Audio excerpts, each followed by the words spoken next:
Hey everyone, it's me, Dr. Whimsy, with just a quick video talking about one of the best things that you can do for your health. And absolutely, I would say one of the best things that you can do for your health is calorie restriction. That's right, calorie restriction. Now this is a little bit different than some of the calorie restriction crazes you've heard about, where people will only eat for 8 hours a day. They'll stop eating at around 3, 4 in the afternoon, and they'll go until the following morning or afternoon.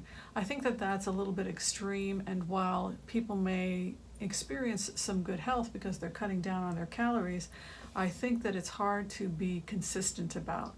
But what we do know, what the studies really are pointing to when we look at longevity studies, heart health, and the diseases that are associated with excess, hands down, longevity definitely is associated with calorie restriction.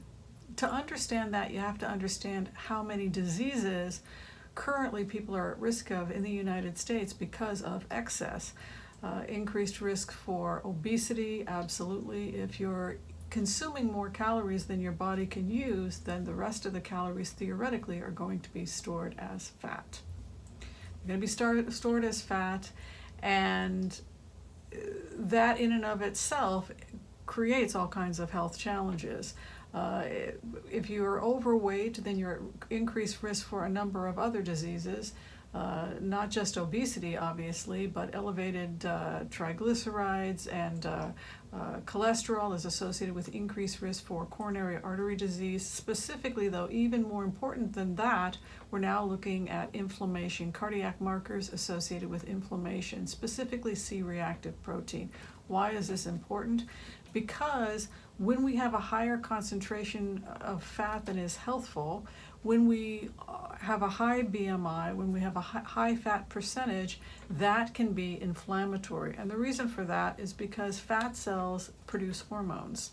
Fat cells produce hormones, and so the more fat you're storing, theoretically, you could see dramatic changes in hormones. And one of the things that happens when we hold on to too much fat is we see various different processes taking place in the body that increase inflammation, and that in turn causes a reaction from other hormones like cortisol responding to that inflammation.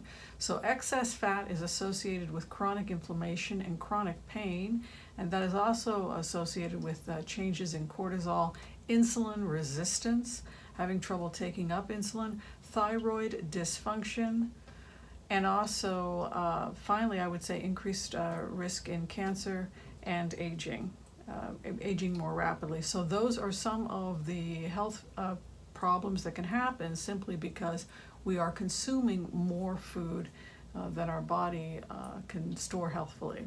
So hands down, I would say the number one thing you can do to improve your health is calorie restriction. Now, when I say that, it's coming with a caveat, and the caveat is to make sure that the food you're consuming is nutrient dense. When we're looking at ratios, when we're looking at what is the nutritional density of this food versus the amount of calories in the food. That is really the way to look at food. So if you decide to simply start cutting down calories, I'm not talking about dieting, I'm talking about simply pulling back on the amount of food you're consuming, then you want to make sure that the food you do consume is nutritionally dense. So what are some of the foods that we think about being nutritionally dense? The GABAMs. The GABAM stands for greens, beans, onions, mushrooms, berries, nuts, and seeds. I'm not saying that has to be all of your diet, but it can be a large portion of your diet.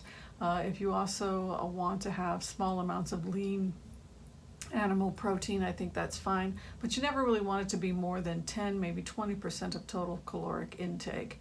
When you're trying to determine what the actual amount of calories are that you should be consuming every day, most naturopathic doctors look at a couple of factors. We look at your age because metabolism changes as you age. We look at your level of physical activity, and we look at your current state of health.